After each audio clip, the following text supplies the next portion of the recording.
Bienvenido a una jornada más del ciclo de memoria histórica, donde hoy vamos a tratar lo que es la fotografía dentro de todas las artes que estamos trayendo, de música, cine, teatro, etc.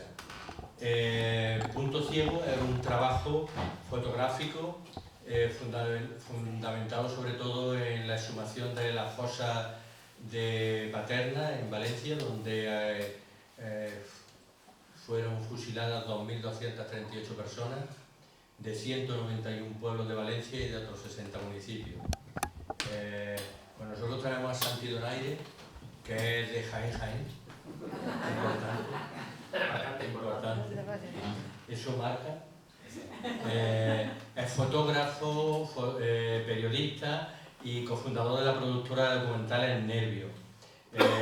Sus trabajos como freelance han sido publicados en Nat Geo, Times, El País, The New York Times, Le Magazine, Dumont, 5W, El Diario.es, Diario Ara, y ha sido premiado con el premio Picture of the Year International Polly en 2017. ¿Habéis visto lo de Polly? Ha participado en el Premio Rey de España de Periodismo. También ha sido galardonado con el Premio Internacional de Fotografía Humanitaria Luis Baltueña en 2019. En el 21, junto a su productora Nervio, presentó su último documental Aita Mari, sobre la crisis migratoria del Mediterráneo central en el Festival de Cine y Derechos Humanos de San Sebastián. En el 22 ganó la beca Joana Viarnés con su proyecto Hasta que la tierra aguante, sobre las consecuencias medioambientales y en la salud de la población de la industria agrícola y ganadera en España. Y en julio del 2023 recibió en Bogotá el premio Gabo de Fotografía 2023 por su trabajo de memoria histórica publicado en National Geographic. Pues tenemos la suerte de tener a primera línea de la fotografía y del fotoperiodismo para que nos enseñe su trabajo sobre la fosa del franquismo. Yo no voy a decir nada más, lo dejo a él. Vamos a apagar la luz aunque a él no se le vea, porque lo fundamental es que veamos sus fotos. Y bueno, agradeceros la asistencia y espero que luego, si queréis, ¿cuánto más o menos? ¿Una hora? Lo que tú digas.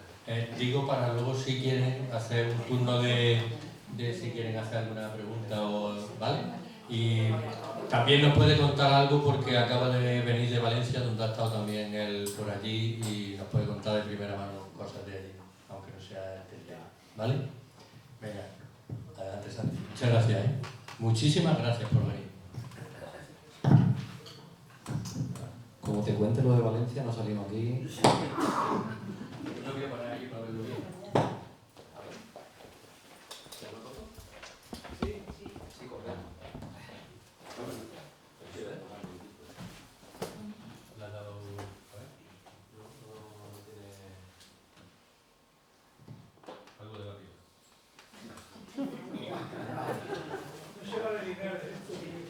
Seguro veterinario. El micrófono de ¿Cómo lo has dado ahí, Antonio? Ahí lo has dado bien. Bueno, si no tiro sin micrófono, no. Sí, te oye bien. Sí, casi. Hasta un poquito la voy a estar. Bueno, gracias a todas y a todos por venir. Un viernes a las 8:30 a hablar de fotografía y memoria histórica. Soy Miguel y totalmente. Gracias al Ateneo, gracias Manolo por la invitación. A mí lo hablábamos hoy Alba y yo. Me encanta lo de dar una charla a 15 minutos de donde vivo y eso la verdad que me da bastante orgullo. Yo vengo a presentar un trabajo que se llama Punto Ciego, como decía Manolo, y vengo siempre con la idea con este trabajo de cómo me acerqué yo a este gran secreto, a esta gran herida que tiene este país, y digo que tiene en presente, y aquí es bastante importante los tiempos verbales, porque no es una cuestión de pasado, está bastante presente, y yo creo que este trabajo muestra lo presente que está esta herida y esas consecuencias de esa herida. Siempre vengo contando este tema como las dos facetas, que al final soy la misma persona, ¿no? Pero primero como periodista y fotógrafo, pero yo sí que creo mucho en lo que uno es y de dónde es y cómo lo vive, y también, por lo tanto, no solo como periodista fotógrafo, sino también pues, como jiennense, andaluz y ciudadano de este país, de esta generación, porque conforme iba realizando mi trabajo fotográfico y periodístico, me he dado cuenta que como joven de este país, pues a pesar de venir, de haber estudiado, de venir de una familia de izquierda, de haber tenido la suerte y el privilegio de poder haber compartido mucho tiempo con mi abuela y poder haber hablado muchísimo con ella y que me contara su infancia, que al final era la historia de esta tierra, pues a pesar de todo eso, yo siento que hay algo que en ese momento, cuando yo arranco este proyecto, en 2016, siento que hay algo que no me ha permitido hasta ese momento conocer realmente la herida de este país.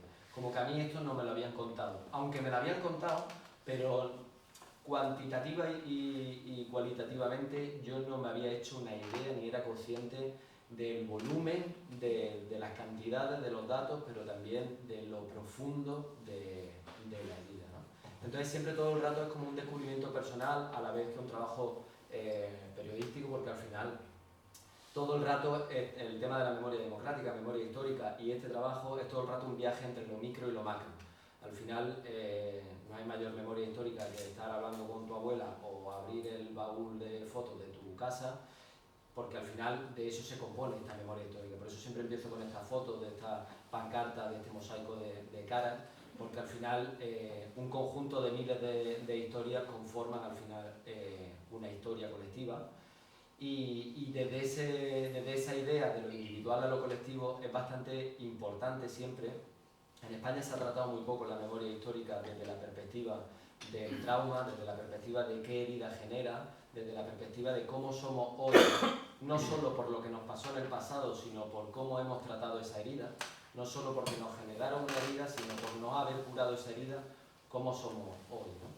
Entonces al final, si hablamos de un montón de historias, un montón de individuos y familias traumatizadas, pues al final si las ponemos todo en conjunto podemos hablar casi de una sociedad traumatizada que a día de hoy todavía no ha curado esa herida. Y yo, como joven, en el 2016, me acerco a esta historia, en un momento muy corto de la historia, pero es cuando yo me acerco, para intentar contar no solo lo que pasó, sino también cómo está presente, incluso cómo yo como joven entiendo esto, o sea, cómo me atraviesa a mí, no solo familiarmente, sino cómo me atraviesa a mí, en plan, cómo puedo yo contar esto, ¿no? Lo primero que tengo que explicar es ese nombre, punto ciego. Bueno, a ver si el proyector... Sí, ¿no? Lo veis ahí un poquito. La definición de punto ciego, área del camino, que no puede ser vista por el conductor cuando éste mira solamente al frente, o bien cuando un sistema de espejo no le permite mirar hacia atrás, ¿no? Bueno, al final nos funcionaba muy bien, y cuando hablo en plural hablo también de todas las personas que me han ayudado a reflexionar este proyecto. Bueno, que al final la expresión de punto ciego habla muy bien de un poco de este mantra que nos han ido metiendo en este país, y yo en mi generación lo he vivido bastante, ¿no? De que siempre hay que mirar al frente, de que hay que mirar al futuro, de que el pasado no importa, de que lo que importa es lo que está por venir, que no removamos lo que hay en el pasado, ya estamos removiendo la herida, ¿no? Siempre es como una orden constante que está ahí, ¿no? Incluso cuando mira el pasado hay como una especie de sistema de espejo, como algo que no nos permite mirar de verdad el pasado, ¿no? Sea porque el libro del cole no nos lo cuenta, o porque hasta hace 2 días, como quien dice, pues no nos lo estaba contando. Entonces no funcionaba bien el nombre de punto ciego. La mayoría ya lo sabréis, pero yo creo que nunca hay que dejar de contarlo, los datos, que es un poco como periodista siempre suelo empezar los proyectos fotográficos teniendo una serie de datos que digamos sean un poco los cimientos del por qué yo me acerco a esto, ¿no? De la magnitud que me acerco a esto. Y siempre, yo empecé este proyecto cuando, después de haber vivido 4 años en el extranjero, en Latinoamérica, entonces me permitió tener una especie de perspectiva o de visión, digamos como más distante, para intentar ver lo que al final pasó en este país, más allá de, evidentemente, de complejidades políticas ibéricas y internas, pero al final lo que pasó aquí es que hubo un golpe de Estado contra un gobierno democrático, y a partir de ahí empezó un conflicto civil durante 3 años y después se instauró una dictadura durante 40 años, ¿no? Esa dictadura generó unas cifras, y esas cifras que muchas veces se olvidan y sobre todo se deshumanizan, y además estamos con el juego de las cifras, Pues bueno, ya por suerte empezamos a tener cifras bastante cercanas a la realidad, ¿no? Entre el 36 y el 77, entre 115.000 y 130.000 personas fueron desaparecidas, y hablaremos del mal de los desaparecidos, porque es doble mal no solo asesinarte, sino encima que no sepas dónde ha sido enterrado, porque siempre alberga una esperanza o empieza a imaginar qué fue lo que pasó, ¿no? 30.000 niños y niñas robados, 2.800 fosas comunes en toda España, medio millón de exiliados, hasta 300.000 presas políticas solo al comienzo de la dictadura y 1 millón de muertos por la guerra. Siempre es importante, y más cuando lo hago en Andalucía, hacer la cuña sur, ¿no? Que 1/3 de las personas asesinadas durante la dictadura eran andaluzas. Creo que con la pregunta esta de cómo somos hoy, por qué fue lo que nos pasó ayer, igual a veces nos centramos en que parece que genéticamente somos de una manera o somos mejor o peor, y nos olvidamos de un pasado que vivieron nuestras abuelas y nuestros abuelos, ¿no? Y es que 1/3 de los muertos que están en cunetas están en esta tierra, hasta 50.000 personas enterradas en Andalucía. Y desde ahí yo empiezo a hacerme preguntas, 2016, y me encuentro con una historia, que me la encuentro primero de un modo muy loco, que os lo voy a enseñar también, de ese modo loco que yo me lo encontré, y luego os explico qué es.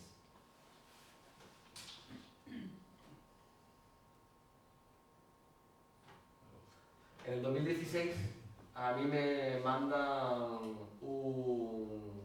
una cinta de Super 8, un amigo de Valencia precisamente, yo no había trabajado todavía, yo vivía en Madrid, y estaba en Jaén, me lo habían mandado, y no le hice ni caso, la verdad. Y me mandó un vídeo de Super 8 y estuvo ahí como 1 año y medio olvidado. Y pues a los años y medio dije, hostia, voy a revelar esto, ¿no? A ver qué es. Y resulta que fue una cinta de un campeonato de motocross en el año 87, y el lugar donde se está realizando esta competición es el lugar donde fue asesinado y enterrado Federico García Lorca. Justo ahí, en lo que se llama entre Bizna y Alfacar, pues era un lugar que estaba absolutamente olvidado y que se había hecho un campo de motocross. Y claro, yo de repente dije, wow, qué loco, ¿no? O sea, de verdad que ahí mataron a Lorca y ahí podría estar enterrado Lorca, y eso es lo que yo me entero. Luego, evidentemente, me he ido enterando en los años siguientes, me he ido enterando que hay muchas más personas que Federico García Lorca, no solo las personas que fueron asesinadas el mismo día que Lorca, sino el resto de la gente, ¿no? Y dio la casualidad que mientras estaba viendo este vídeo, pues a la semana, ya estando en Jaén un día, veo en Canal Sur la noticia de que al día siguiente se iba a hacer la que hasta hoy es la última búsqueda de Federico García Lorca entre Bizna y Alfacar, en Granada. Y me pilló en un momento de la vida que la verdad no tenía otra cosa más importante que hacer, y dije, pues yo me voy a pasar, ¿no? Y me pasé para allá y me di cuenta, bueno, que tenía como mucha emoción, no solo por Lorca, sino sobre todo por el territorio que había visto también en el motocross, quería identificarlo, el terreno estaba muy variado, y bueno, sentía como que por primera vez que estaba viviendo historia en primera línea, ¿no? Y me llamó mucho la atención porque había muchísimo ambiente, había muchísimos políticos de la zona, había andaluces, había muchísimos medios de comunicación, muchos vecinos curiosos de la zona. Y a partir de ahí dije, ostras, bueno, pues esta historia parece que es interesante, ¿no? Me hice medio amigo de los forenses y dije, pues yo voy a volver mañana, ¿no? Que esta historia parece que está interesante. Y volví, y al día siguiente, evidentemente ya no había políticos, ya no había curiosos y ya no había medios de comunicación. Y yo dije, joder, ya no me interesa esta historia. Y la cosa se empezó a poner interesante porque literalmente se empezó a abrir un agujero que era del tamaño de una piscina olímpica, y yo todo el rato estaba diciendo, hostia, aquí puede aparecer Federico García Lorca y yo como Galindo y la gente que fue asesinada, y no había absolutamente nadie mediáticamente, ¿no? Y bueno, pues volví al día siguiente, y al otro día, y al cuarto y al quinto día, y solo estaba Miguel, un compañero periodista que estaba escribiendo para el New Yorker, el periódico clásico de Estados Unidos, y estábamos él y yo todo el rato decía, aquí puede aparecer uno de los autores de la literatura universal, occidental, más importante del mundo, y estamos dos autónomos que tenemos poco dinero en la cuenta y que no nos hace caso nadie. Yo alucinaba, ¿no? Y luego encima empezaba a preguntar y decía, a los arqueólogos y forenses que estaban allí y digo, pero vosotros estáis cobrando por esto, y es como, no, nosotros no estamos cobrando, de hecho estamos cogiendo nuestros días de vacaciones para hacer esto. Digo, bueno, ¿y el dinero para hacer esto? No, se ha hecho un crowdfunding, una recopilación de dinero. Ay, ¿quién lo ha puesto? Y digo, no, esto lo ha puesto el Departamento de Historia de Liverpool, una profesora de Costa Rica, un sindicato eléctrico de Noruega, un empresario vasco de Eibar, y digo, pero que no tiene financiación pública. No, hombre, no, ¿qué financiación pública? Aquí no ganamos nadie dinero, de hecho estamos perdiendo dinero, el hotel se lo pagaban ellos. Y de hecho la máquina que tenían alquilada, a la semana, extrañamente, se la quitaron por orden de la Junta de Andalucía y se la llevaron. Entonces era un poco como el ejército de Pancho Villa buscando a Federico García Lorca. Y a Federico García Lorca, o sea, en Inglaterra, Shakespeare, que murió siglo antes, es cuestión de Estado, y llevan millones de libros publicados, y ahí la verdad que parecía que estaban, no sé, que eran como 4 frikis perdidos, ¿no? Y yo estaba muy en shock, ¿no? A partir de ahí, nada, me quedé, y claro, como yo soy fotoperiodista y soy periodista, pues empecé como loco a preguntar a todos los medios de comunicación diciéndole, oye, ¿a vosotros os interesa esto? Y resulta pues, que los grandes medios de este país a nadie le interesaba que estaba buscando a Federico García Lorca. Loco de mí, ¿no? O sea, vete con otra cosa que no para más.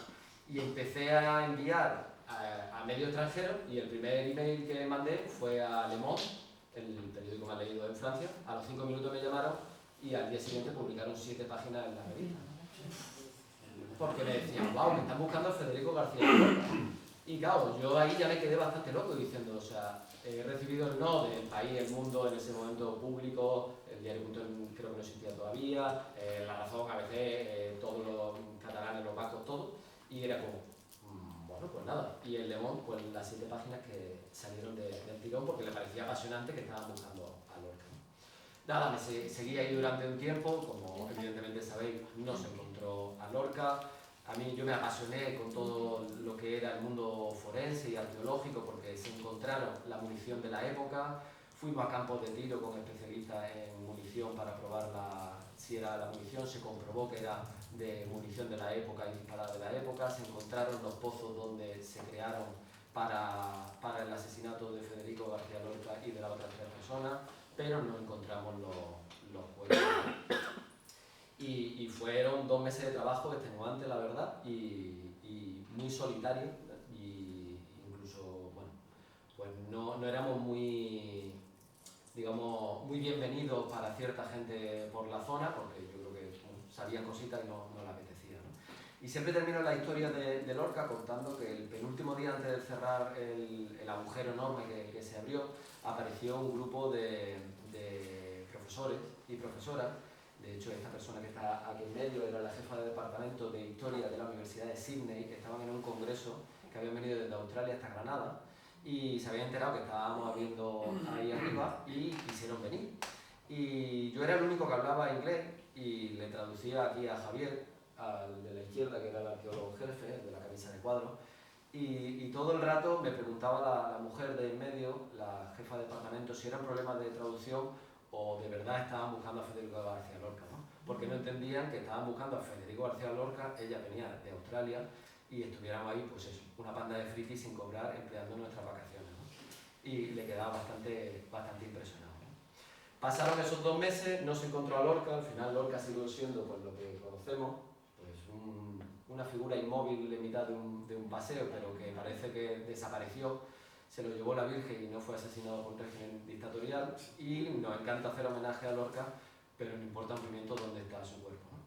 Entonces a partir de ahí pues empecé a hacer reflexiones, intenté salir de Granada y de esta historia que es la que estuve metida durante 2 meses e intenté leer más allá, ¿no? Y al final a partir de ahí empecé a ver, para empezar la primera reflexión que hice fue, joder, ni siquiera llamándote Federico García Lorca en este país te busca el Estado y con dignidad. Imagínate si te llamas Pepita Pérez o otro nombre, ¿no? O sea que es bastante frustrante, ¿no? Y empecé a investigar, fui al Ojo de Voldemort, a la Cueva de los Malos, el antiguo Valle de los Caídos, donde fue la sombra más que la cruz lo que me impresionó. Y mientras estaba yo en este viaje intentando ordenar todo lo vivido, porque luego además fui al barranco de Biznar, al lado de donde fue asesinado Federico García Lorca y vi ese barranco que tenía forma de U y que ya no tiene forma de U porque está rellena de cuerpos asesinados, me quedé bastante en shock, ¿no? Y por suerte, esos forenses y arqueólogos, ahora ya sí cobrando ellos, en el 2017, gracias al cambio de gobierno que hubo en Valencia, me llaman y me dicen, oye, vamos a abrir en un lugar que se llama Paterna, que está, bueno, como si fuera un poco Mairena de los Jarafes, pues muy cerca de Valencia, vamos a abrir la fosa común del cementerio de Paterna, ¿no? Y allá que me voy.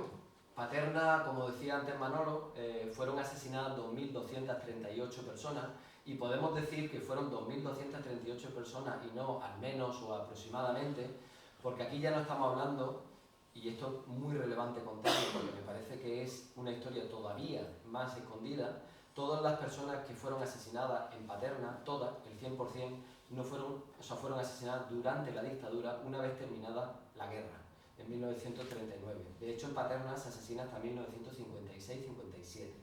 Por lo tanto, ya no estamos hablando de esos camisas azules por la noche llevándose a la gente de los pueblos y pegándole 2 tiros en la cuneta. Aquí estamos hablando de la Guardia Civil, que hasta el 56 hace pelotones de fusilamiento y aplica penas de muerte a presos y presas políticas sin derecho a juicio y simplemente por tener en su bolsillo un carnet de la UGT, ser maestro o maestra, haber enseñado a los niños o a las niñas a leer, ser jornalero del arroz y haber estado en la cooperativa del arroz, ni siquiera la CNT, que evidentemente el de la CNT o el de la UGT también lo mataron, obviamente, pero simplemente con ser de la cooperativa, pues ya lo mataron, ¿no? Y a partir de ahí, pues antes de llegar a Paterna empiezo como a investigar un poco, ¿no? Y empiezo a encontrar con una cantidad de fotos que gracias a estos 7 años de trabajo, la familia me lo han dado, ¿no? Empiezo a ponerle cara, lo primero, a la gente que fue asesinada en Paterna. En Paterna, como os digo, era una muerte sistémica, una maquinaria del horror. Esas personas fueron detenidas en sus casas al terminar la guerra, muchos en la zona de la provincia de Valencia, pero también hay gente, de hecho se le llama el Paredón de España, porque hay gente asesinada de casi todas las provincias de España, de Andalucía, de las 8 provincias hay personas asesinadas allí en Paterna. Y siempre era el mismo sistema, se le llevaba a este lugar, que es San Miquel de los Reyes, que es un antiguo monasterio que hizo de cárcel durante la dictadura, y también a la cárcel modelo de Valencia, que hoy es un complejo de la Generalitat valenciana. Se les metía aquí, se les sometía a un juicio militar, como decía, sin ningún tipo de derecho a defensa.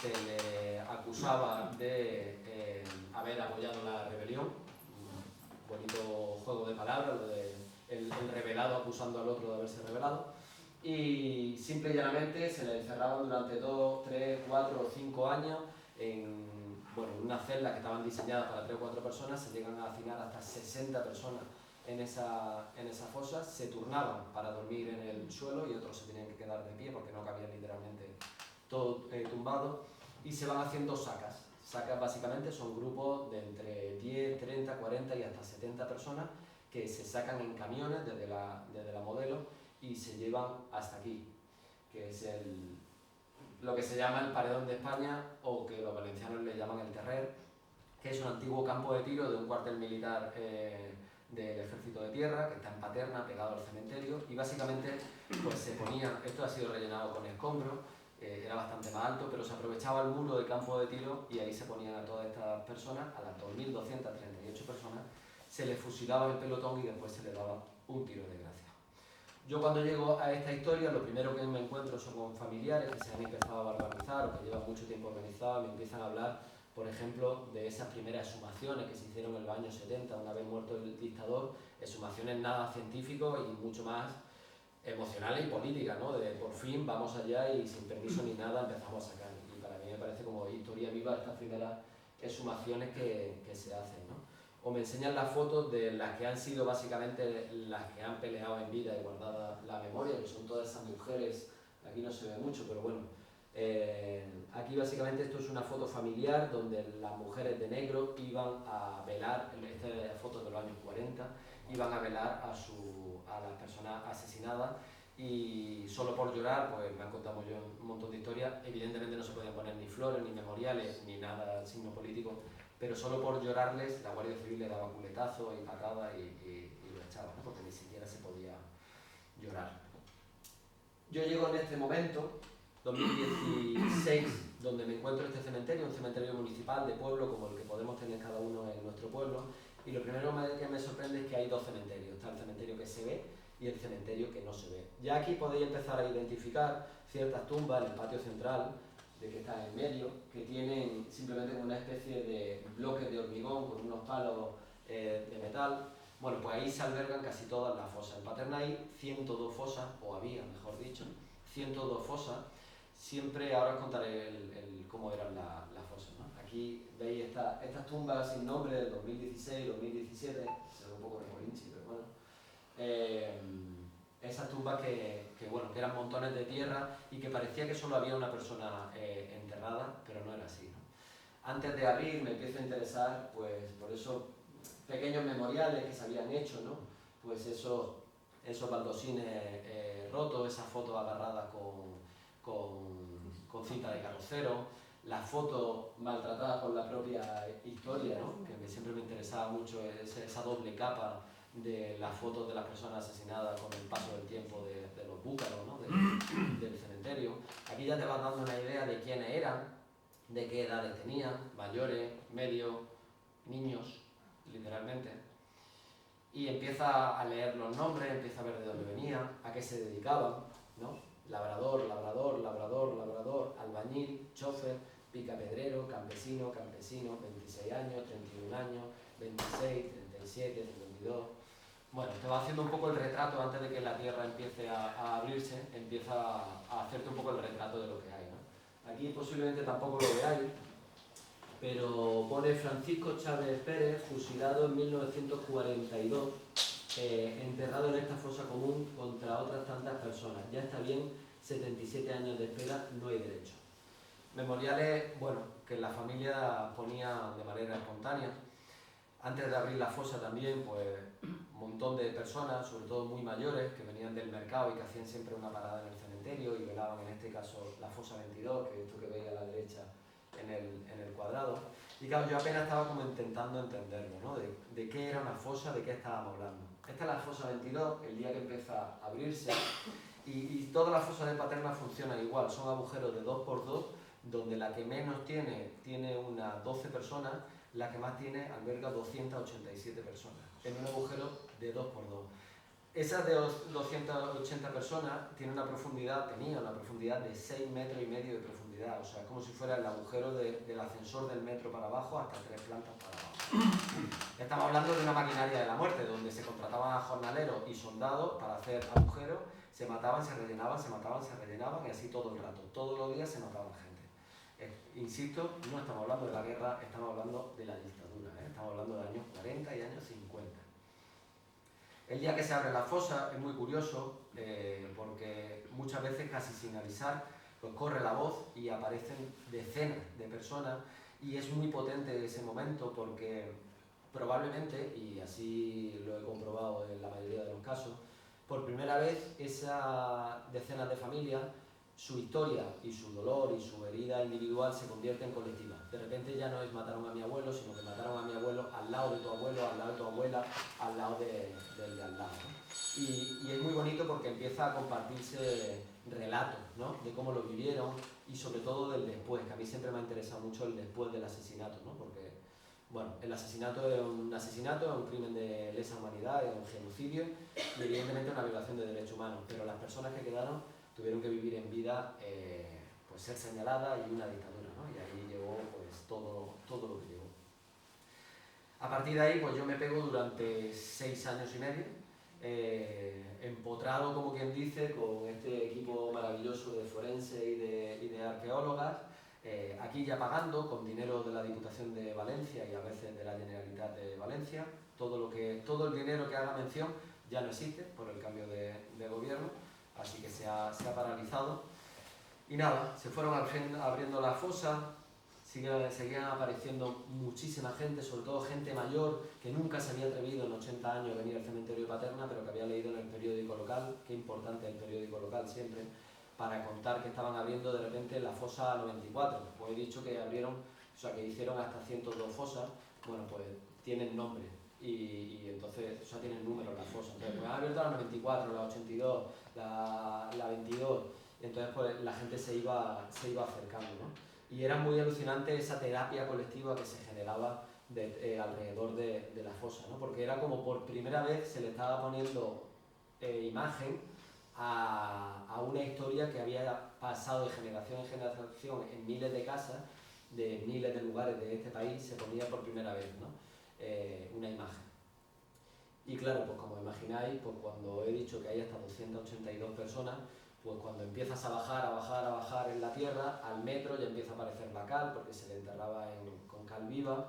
Era sobre todo por una cuestión de higiene, para intentar evitar enfermedades, porque como se dejaban las fosas abiertas durante mucho tiempo para ir rellenándolas, pues para que no fuera la cal. Mucha gente dice, no, es que era para que se descompusieran los cuerpos.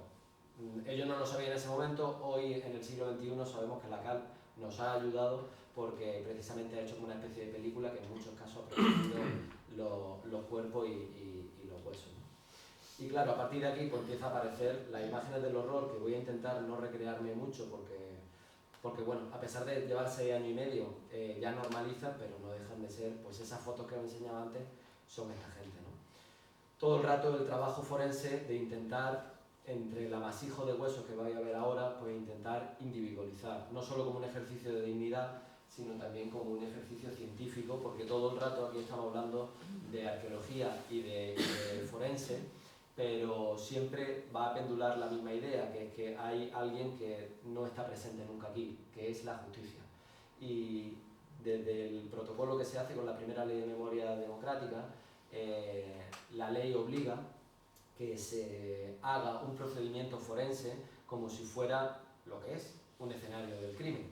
Digo como si fuera porque legalmente la ley de memoria histórica no recoge, pone un protocolo, pero no recoge que esto, porque hay una ley de amnistía que lo bloquea, que esto sea una escena del crimen. Entonces, lo que sí dice es que cuando te encuentres este horror, ahí hay 47 personas asesinadas, cuando te encuentres este horror, lo que tienes que hacer es llamar primero a las autoridades competentes, en este caso a la Guardia Civil, porque estamos en una zona que no es núcleo urbano. Viene la Guardia Civil, ya ni viene directamente porque ya nos conocen, y directamente en cuanto se ven que son asesinatos de antes de 1975, ley de amnistía, a partir de ahí se queda bloqueada el proceso judicial y ni siquiera se abre el procedimiento judicial. A partir de ese momento, estos restos humanos tienen la misma catalogación que una ánfora romana, literalmente. Es patrimonio y por lo tanto no pide que haya ni policía científica ni nada. ¿Qué es lo que se hace desde las asociaciones de forense y arqueólogas de memoria histórica y como marca el protocolo de la ley? Que es hacer caso omiso de eso e intentar trabajar como lo que es, como una escena del crimen, para recabar pruebas para que si algún día, aunque sea simbólica, haya una comisión de la verdad, pues poder haber hecho las cosas bien. Cuando aparecen estas imágenes del dolor, y por eso lo del juego de la imagen del presente y del pasado que os decía al principio, pues a mí, como en ese momento tenía 30 años recién cumplidos, me sorprendía muchísimo cómo personas de mi edad, de 40, de 50 años, se emocionaban y lloraban muchísimo por personas que no habían conocido, ¿no? O sea, era como la demostración primera y muy evidente de que esta herida estaba muy abierta, ¿no? Y luego cuando indaga, y yo me he permitido ir a las casas de la mayoría de esta gente y entrevistarlas, cuando le preguntas, al final te dicen que no tanto se emocionan por la persona que está asesinada, que también, sino por la que quedó en vida, una vez más, ¿no? Por ese miedo que quedó de la yaya, del qué dirán, del no te metas en política, de cierra las puertas, de cállate que nos van a escuchar, de que no se enteren quién era tu padre, de todo ese miedo que ha pasado durante décadas y décadas, pues al final de ver a tanta y tanta abuela sobre todo, pero también abuelos, como Pedro, por ejemplo, que encontró a su padre en Paterna y el día que salió la fosa, pues lloraba y me decía, es que no lo sé, nunca he llorado así, lloro como un niño. Y claro, tenía 10 años cuando detuvieron a su padre y lo asesinaron, ¿no? Entonces literalmente le estaba saliendo una herida de niño pequeño, ¿no? Personas muy mayores que apenas se les acababa ya la vida y podían acceder a ver la fosa, y como os decía, a pesar de que la ley bloquea, la ley de amnistía, pues siempre se trabaja con una rigurosidad como lo que es esto, ¿no? Como si fuera, pues eso, una fosa común de personas con evidentes signos de violencia, ¿no? y los evidentes signos de violencia que muchas veces la justicia pone en cuestión, pues es tan fácil como coger un cráneo y ver que todos y cada uno de ellos tienen, además del disparo del rifle, rara vez se encuentra, del rifle de la Guardia Civil que asesinó, no se encuentra, pero la bala de pistola que se le dio, el tiro de gracia, sí que se encuentra. A partir de aquí viene una gestión enorme, porque estamos hablando de esas 2.238 personas. En 6 años se han sacado alrededor de 1.500 personas, lo que supone que hay que individualizar uno a uno a todas esas personas y por lo tanto hay que hacer una gestión de los restos de los individuos y hacer un estudio. Claro, vuelvo a repetir, aquí el Estado la verdad que lo hizo bien, porque puso el dinero, pero aquí no hay músculo del Estado, aquí es una asociación, empresa de arqueología y forense, que tiene sensibilidad política con este tema y que bueno, pues se llevó un concurso público para licitar todas estas fosas, pero el Estado no está, entonces le toca a esta gente con una infraestructura bastante precaria gestionar pues 1.500 restos de 1.500 personas, con lo que emocionalmente implica para ellos, para la familia y por lo que implica científicamente para darle un trato digno a todas estas personas, ¿no? Se hace un estudio, básicamente se hacen 2 estudios, se hace un estudio antropológico. El antropológico es extender el cuerpo en una camilla y durante un par de semanas, uno por uno, es un trabajo muy lento, se va haciendo un estudio de identificar cómo era esta persona, si era hombre, si era mujer, más o menos de qué edad, se puede identificar las lesiones que tenía previo a la muerte, de ahí ya se puede identificar, por ejemplo, es que mi padre cojeaba porque se cayó del caballo. Bueno, pues si te encuentras una herida ahí puedes darte signos físicos para identificar a la gente. Y luego el segundo estudio que se hace es un estudio que es el certero, digamos, que es el de genética, que ahora hablaremos. Pues como os decía, como hay que individualizar a cada persona por dignidad y por ciencia, pues cada persona es una caja. Y como no estamos hablando de personas asesinadas, sino que para la justicia de este país estamos hablando de ánforas romanas, pues el lugar que nos dejaron para guardar hasta que la llevamos a Madrid era la foto de la derecha, que es el Museo de Cerámica de Paterna, donde está entre eso, literalmente ánforas íberas y romanas y mudéjares y cosas así. Ahí hemos llegado a meter hasta 1.000 personas y luego lo trasladamos a la Universidad de Biología de la Universidad Autónoma de Madrid en Canto Blanco, y claro, pues se trasladaban, pues ¿cómo? Pues en nuestros propios coches, porque nadie había planteado cómo se iba a trasladar pues un crimen de Estado desde Valencia hasta Madrid para que se estudiara, pues así se ha llevado, ¿no? Imaginaros lo que implica, en un coche caben 20, 30 cajas, estamos hablando de 1.500 personas, y de cajas, y más cajas, y más cajas, que muchas de esas veces ya no caben en los almacenes y directamente se guardan en las casas de los forenses. Tenemos amigos que han vivido durante años con personas asesinadas en su salón porque todavía no podían gestionar los restos porque va todo muy, muy lento, ¿no? Todo el rato como esa señal de que el Estado, oye mira, aquí se ha gastado un mineral, lo ha hecho bien lo que tiene que ver económicamente, pero ojalá algún día un centro de memoria que haga un banco de ADN, que reciba a toda esta gente, verás, un tipo de trato, ¿no? El segundo estudio, el que os decía, era el genético, se le toma una muestra de ADN a los familiares y se intenta cotejar. En Paterna, por el tipo de tierra que hay, por el tipo de acidez que hay en la tierra, el porcentaje de identificación es bajísimo, roza el 10%. Por lo tanto, también hay que gestionar emocionalmente eso, porque a toda la gente mayor está generando una expectativa y por mucho que se lo explique, como son personas que están absolutamente traumatizadas, por mucho que se le reexplique, ellos están convencidos que van a encontrar a sus familiares. Y lo más probable es que no encuentren a sus familiares por ese 10% que solo identifica. Pero bueno, al final es verdad que aunque hay gente que no lo supera, la mayoría de la gente llega a la conclusión de que aún así merece la pena, ¿no? Esto ya en Madrid, con ese estudio que os decía en la Autónoma, y bueno, aquí digamos que apagamos el tema de lo que es los restos y luego lo retomamos, que no se me vaya la hora.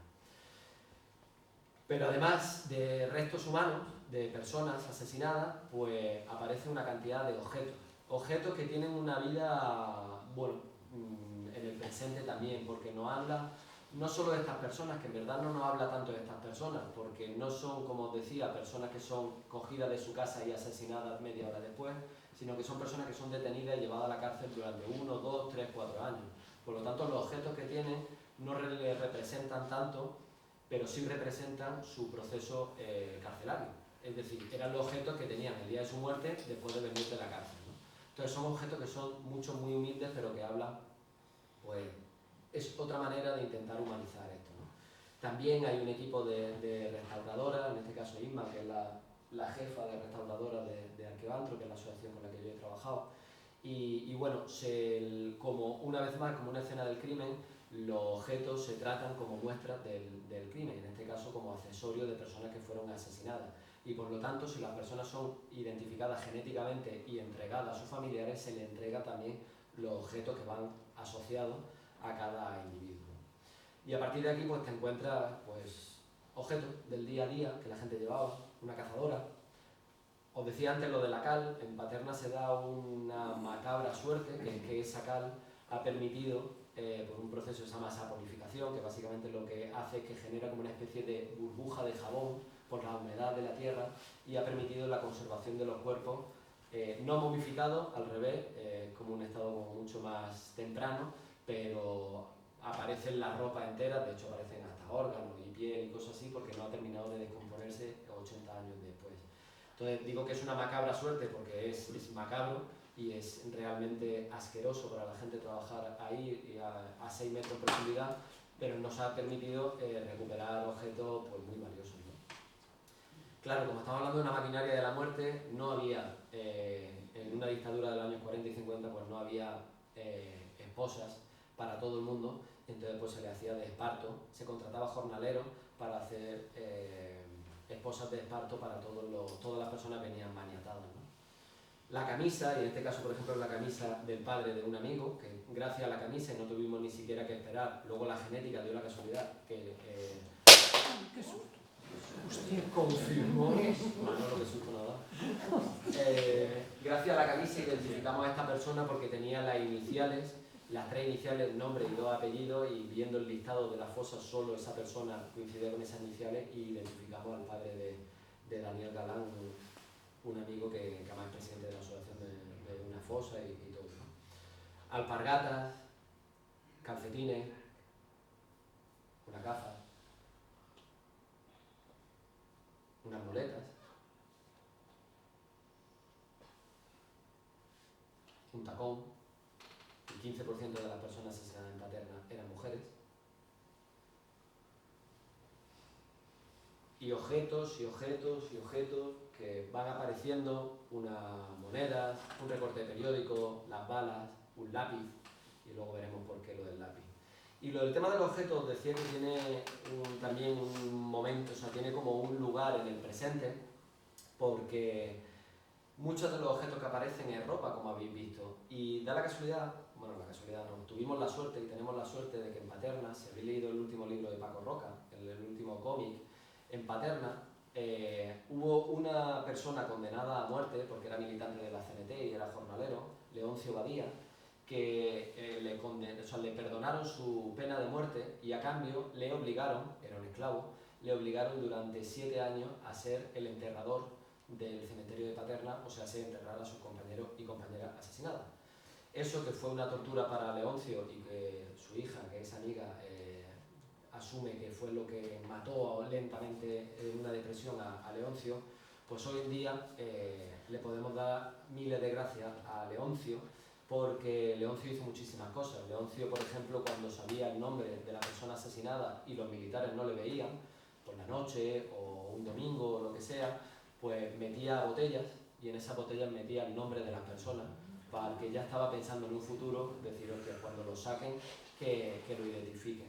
O por ejemplo, Leoncio hacía una cosa tan sencilla pero que ha dado tanta paz por ese mal de los desaparecidos a tantas familias, que es que con una tijera cortaba un trocito del calzoncillo, de la camiseta, del pantalón, de la ropa que llevase las personas recién asesinadas antes de enterrarlo, y cuando venían las personas, los familiares, las viudas, a la puerta a los 2 o 3 días que bajaban de los pueblos porque se había enterado que habían matado a su familiar, le daba un trozo de tela como muestra de que era su familiar el que había sido asesinado.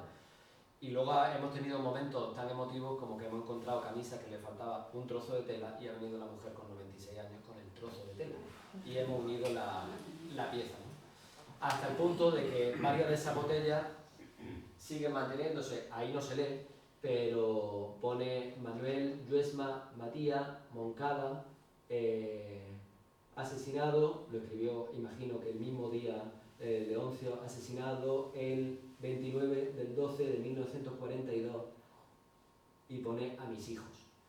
No sé si lo escribió él y se lo sacó Leoncio del bolsillo y lo puso aquí, pero es el Leoncio, el de la izquierda, que fue cuando murió, además de fatal, de un cáncer, porque ya se dedicó después de esto a ser chatarrero y bueno, tuvo una vida muy jodida Leoncio.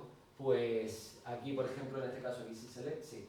Pues gracias a Leoncio, por ejemplo, identificamos a Germán Pérez Sánchez, que como la botellita tenía tapón de metal, pues no entró el agua ni nada y se mantuvo y se identificó, y identificamos a la familia gracias al nombre y sobre todo gracias a Leoncio. Y acordáis esa foto de esas fosas del terror que os enseñaba antes, donde estaba cada uno tirado como sacos de patatas, con ningún tipo de humanidad ni de dignidad, directamente se lanzaban y caían como caían, con postura imposible, que luego dificulta muchísimo el trabajo de los forenses recomponer e individualizar esos cuerpos. Pues cuando Leoncio, insisto, no miraba los militares por la noche, fines de semana, fiestas, pues otra cosa que le agradecemos a Leoncio es que lo enterraba todo ordenado, pie, cabeza, pie, cabeza, pie, cabeza, lo cual ha aligerado una cantidad de trabajo enorme, ¿no? Bueno, es como una gran historia que está dentro del cementerio de Paterna y que al final Leoncio convirtió su condena en una militancia por la memoria, ¿no? Y gracias a Leoncio pues sabemos un mogollón de cosas y sobre todo ha dado mucha paz. A partir de ahí, como os digo, más allá de la fosa, salimos de la tierra, salimos de los objetos y empiezo a conocer pues, a toda esa familia, a toda esa gente que no solo ha estado buscando, sino que ha estado con el estigma de ser familiar de alguien asesinado, y no solo de ser familiar de alguien asesinado, sino que parece que las parejas, hermanas, compañeros, primos de toda esa gente parece que no eran seres politizados, pero es que lo eran seres politizados y por lo tanto sufrían represión propia y además por ser familiar de una persona asesinada en Paterna. Entonces me voy a esas casas y durante 7 años me voy a esas casas y me empiezo a encontrar las fotos que yo estaba viendo en el cementerio, en esos búcaros olvidados, pues van a aparecer en los salones de decenas de casas, creo que son 110 entrevistas las que he hecho y me voy encontrando pues, las mismas fotos junto a la foto de la comunión o del bautizo del hijo, pues empiezan a aparecer esas fotos, ¿no? Y empiezo a conocer pues, a personas maravillosas que para mí han sido historia, vida y absoluta amiga, como por ejemplo Rosa, y historias muy duras que a mí me parecen la descripción absoluta de lo tarde que hemos llegado en este país. Aquí sí se puede hablar casi en pasado porque nunca es tarde, pero para mucha gente sí ha sido tarde. Rosa tenía 12 años, recuerda perfectamente el día que vino la Guardia Civil cuando estaban cenando a detener a su padre, recuerda cómo temblaba, recuerda cómo le pegó 2 hostias un sargento de la Guardia Civil, recuerda cómo se despidió su padre de la puerta y nunca más lo volvió a ver hasta que ya fue a la fosa. Con 95 años abrieron la fosa de su padre y murió una semana antes de que el estudio de genética dijera que habíamos encontrado a su padre. Y llegamos muy tarde. Todos, en general, llegamos muy tarde porque Rosa, bueno, Alba me ha acompañado varias veces a ver a Rosa. Rosa me veía a mí entrar por la puerta y me decía, ya han encontrado a mi padre.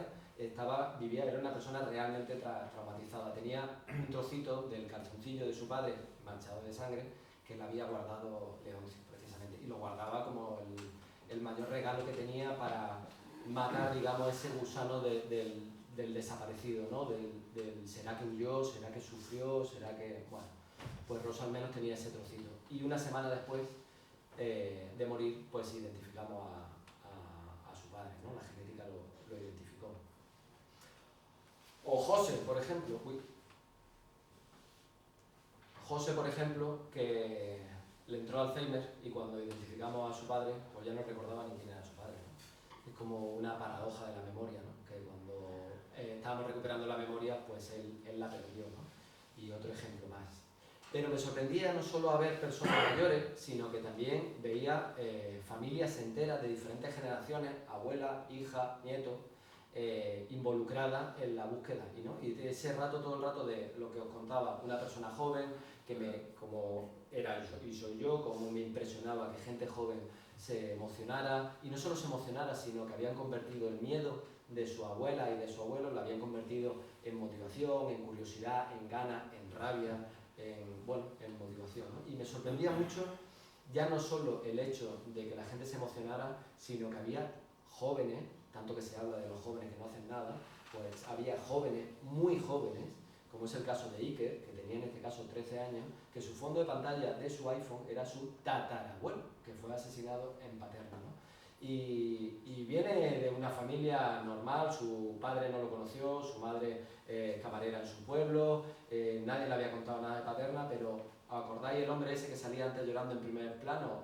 Pedro, que os contaba, bueno, pues es su abuelo, y que él me decía, yo nunca había visto llorar así a mi abuelo en mi vida, desde el día que sé que le hice yo la foto, y que él entendió que eso era importante para su abuelo, y como homenaje a su abuelo y a su tatarabuelo, se puso la foto de perfil del iPhone, ¿no? Y en definitiva, pues otro mosaico de decenas de personas que he ido casa por casa preguntándole. La verdad que era como muy loco, porque cada puerta que se abría albergaba una historia del horror, pero también de lucha, y sobre todo las puertas que ya no se pueden abrir, de la gente que emigró, que exilió, que ya ha muerto, que no podemos contactar porque se cambiaron el nombre.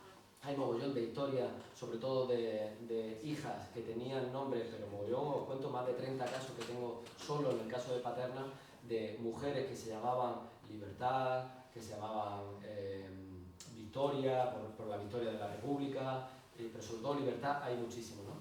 Y por ejemplo, la abuela de Laura, una amiga mía, le pusieron Libertad, pues su padre era el alcalde del PSOE, le puso Libertad a su hija, y cuando ganó la dictadura mataron al padre, el alcalde del PSOE, y a la hija le cambiaron el nombre y le pusieron Dolores. De Libertad a Dolores, ¿no? Un poco la represión que se hizo a todas las personas, y yo creo que en concreto a las mujeres hubo ahí un ensañamiento absoluto, ¿no? Y claro, pues mientras la genética iba haciendo lo suyo y yo iba visitando casas, pues me encuentro eso, a miles de mujeres que iban esperando, digamos, a que la genética pues le devolviera lo que estaban buscando, y yo pues mientras tanto pues lo iba entrevistando, ¿no? Os voy a leer ahora una cosa que por si... Bueno, me van dando documentos, me van enseñando cartas con esos lápices que encontrábamos, con cartas que están escritas desde la cárcel, o sea, cartas de despedida. Siempre leo esta, primero porque me parece especialmente dura, y porque Fina siempre me dice que cada vez que muestre esta foto tengo la obligación de leerla, así que la voy a leer. Cárcel Modelo, 15 de julio de 1940, 39. Es que aquí tampoco lo veo bien. Amada esposa y mis padres, hermanos y hijas, así como demás familia. Espero recibáis esta carta con la mayor serenidad y sangre fría. Padres, lo más seguro será que cuando reciban esta yo ya haya dejado de existir. Solo ruego que sepáis que vuestro hijo es y ha sido el mejor de los mortales, como hijo y como hombre. Blas, pórtate bien con tu hermano y padre. Esposa Concha, sabrás que tu esposo te ha amado hasta el último momento y que solo nuestro amor se siente conmigo. Solo pienso que cuando llegue nuestra Finita a la edad de que tenga conocimiento, le diga a su padre que no fue, le diga que su padre no fue un criminal, sino el más amado de los seres humanos. Ánimo, padre, así es la vida y el mundo. Valor, esposa, que toda la noche al acostarte le des un abrazo a nuestra hija. Si no otra cosa que deciros, hasta otra cosa. Vuestro Francisco Ferrer Mirades. El padre de Fina, esta Finita que dice, es Fina, la que luego, por cierto, que vive en Paiporta, un lugar arrasado ahora por la Dana, pues guarda esta carta que escribió su padre el día de antes de ser asesinado. Y al final, después de toda esta espera, de toda esta tierra, de todos estos restos, después de esperar 2 o 3 años que se retrasan siempre, que si la empresa de genética, que si la empresa de antropología, que si la universidad, que falta dinero, que hay que esperar otra subvención, el concurso, confórmate como asociación, y de tener que hacer un máster, sobre todo los familiares, en burocracia, pues a partir de ahí, cuando por fin llega ese 10%, esa buena noticia, te das cuenta de que al final todo era tan complicado, pero tan sencillo, como simple y llanamente. Evidentemente hay un ejercicio político detrás de recuperar el relato y la historia de miles de personas, Pero si volvemos a la tierra, que es de donde hemos empezado, al final era tan sencillo como sacar a unas personas que fueron asesinadas y que fueron enterradas en un lugar donde sus asesinos decidieron, tratarlas con dignidad, identificarlas y si tienen un nombre, ponerle un nombre a esas cajas que hemos visto en un Citroën Sara, pues darle un nombre y devolvérsela a su familia para que vuelvan a su pueblo y se le dé el entierro que cada uno considere. Como por ejemplo Laura y su tía, que encontraron a su bisabuelo y a su bisabuela.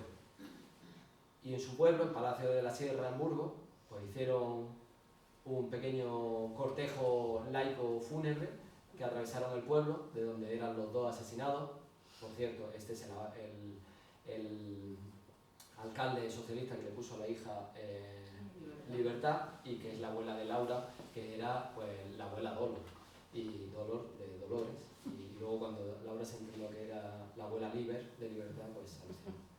Hay otros homenajes que son mucho más masivos, homenajes donde pues se entregan a 10, a 15, a 20 personas, ahí ya con su nombre, y por fin, al final lo que se está haciendo es ese velatorio, ese duelo, que creo que no hay un ritual humano más sagrado y más transversal en todos los momentos de la historia y en todas las civilizaciones. Siempre el ser humano tiene una necesidad absoluta, y si no que nos lo digan cuando el COVID, de despedir y de tocar, de ver, de velar, de reunirte, de pensar, de recordar a las personas que han muerto. Bueno, pues al final el mal de los desaparecidos y de las personas que están en fosas es que nunca hubo ese duelo y ese luto. Y bueno, pues 80 años después, al final de esto iba, ¿no? De ponerle un nombre y de darle un entierro tan sencillo en su pueblo, con su familia. Y claro, eso implica pues muchísimas cosas. Pues implica que, por ejemplo, Antonia se reencuentra con su padre, ahora sí ya con nombre, pues 80 años después, desde aquella vez que la última vez que lo vio en la estación del tren cuando se lo llevó detenido la Guardia Civil, pues ahora lo encuentra, ¿no? Y es muy duro, pero siempre dice, la gente siempre le pregunto qué sientes, ¿no? Y me dice, siento una alegría profundamente triste, ¿no? Y es muy triste porque estás en un entierro de una persona que ha sufrido y de una familia que ha sufrido durante mucho tiempo, pero es una alegría porque por primera vez es el primer día de un final, ¿no? Por primera vez se puede hacer un luto y por primera vez pues se va ganando un poquito, ¿no? Y me sigo impresionando con gente joven o de 40, de 50 años que se emociona, ¿no?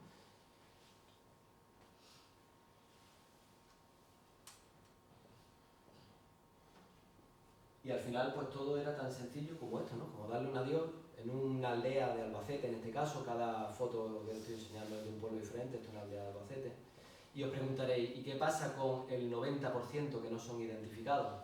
¿A dónde van esa gente? Porque claro, la ley de memoria histórica dice que las personas que no son identificadas tienen que volver al mismo lugar donde fueron asesinadas, pero ahora ya sí, no en una fosa común, sino dignificadas en un entierro donde además permitan que si en un futuro aparece un familiar y quiere dar otra muestra genética o mejora la tecnología, pues hacerle otro estudio, ¿no?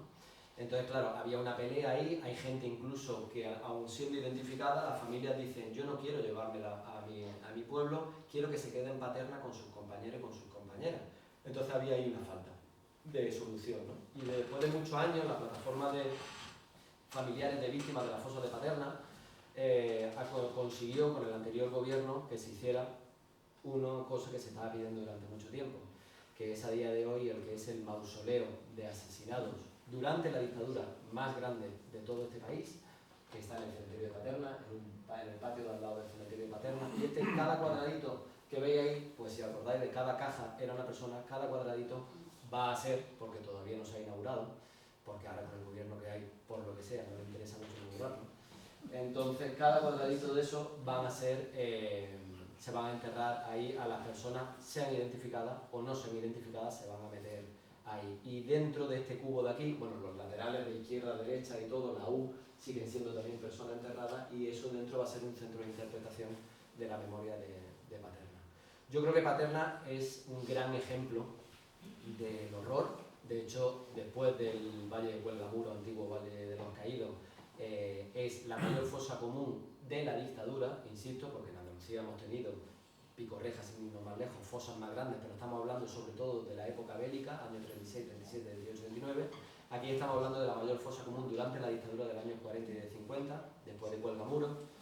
Entonces, claro, había que hacer un homenaje bueno, pues acorde con la magnitud de todo esto, ¿no?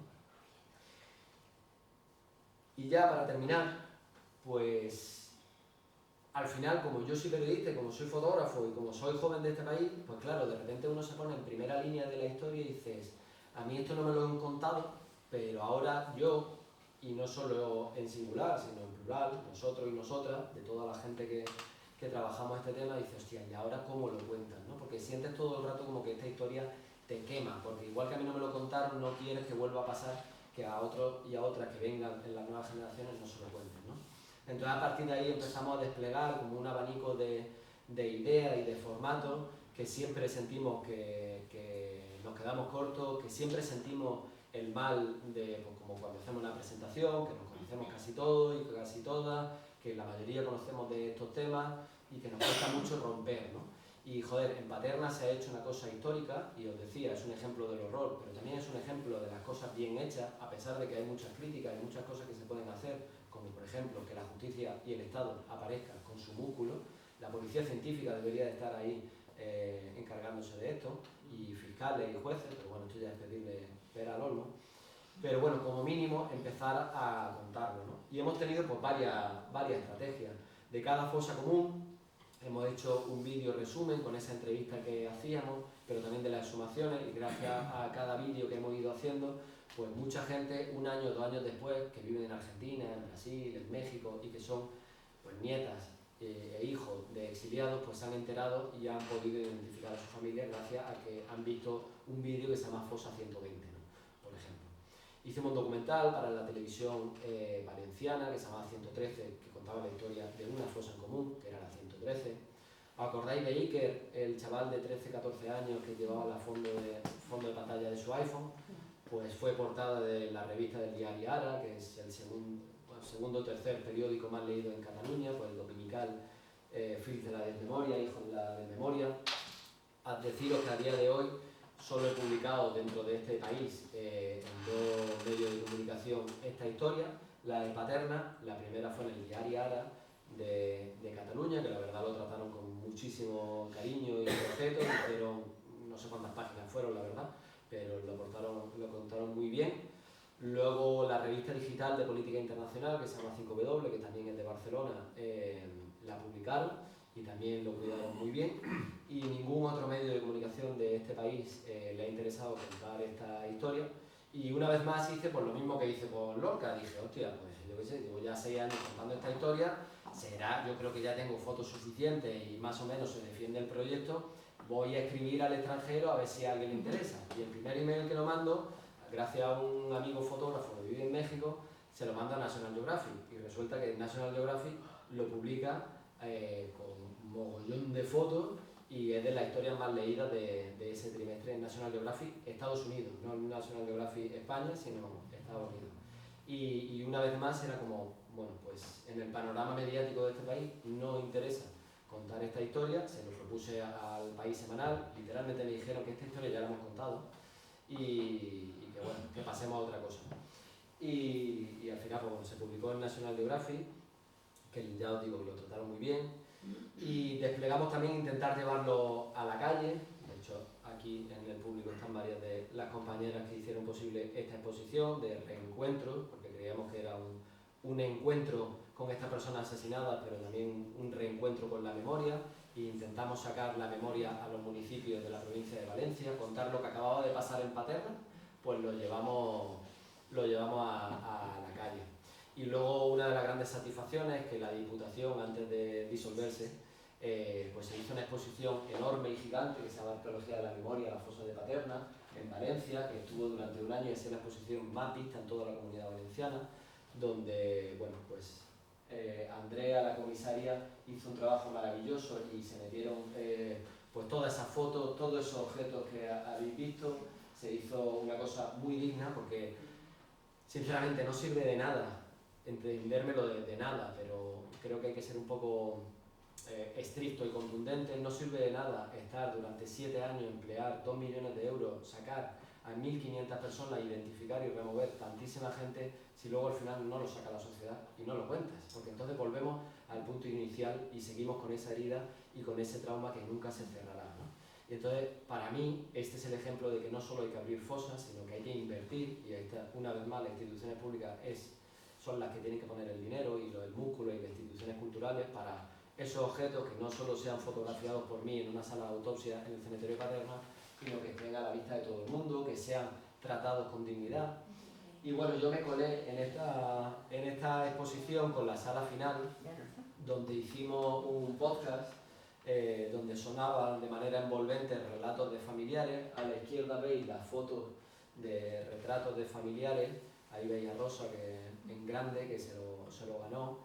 Y bueno, pusimos aquí unos sofás para que la gente se sentara, y lo que hay en medio es un cerebro encontrado de una persona asesinada, un cerebro, no un cráneo, un cerebro lleno de raíces, y bueno, pues se puso ahí como homenaje, y era como, bueno, el final de todo esto, con estas palabras de genocidio, memoria, olvido, justicia, impunidad.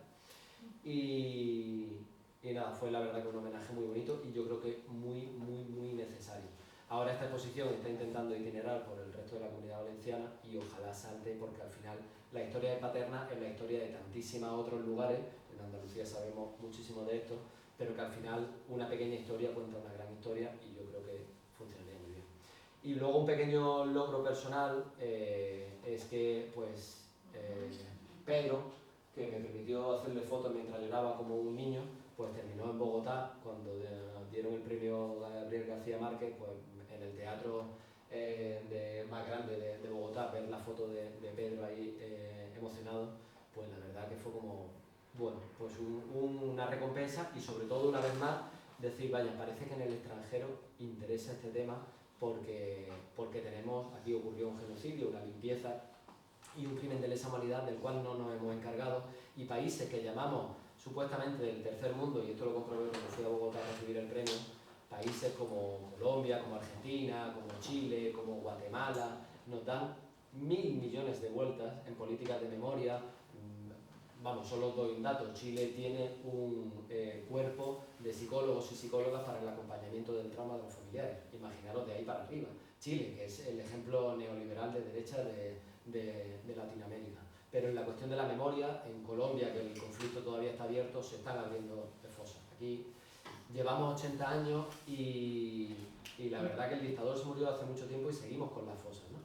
Entonces, bueno, es como para pensárselo, ¿no? Y nada, ya terminaros que, bueno, ojalá se presente aquí también. El año que viene estamos preparando un libro que cuente y reúna toda esta historia, todas estas fotos, y además material entregado por las familias, esas cartas, esas fotos y todo esto, que saldrá en el 2025, para la primavera del 2025.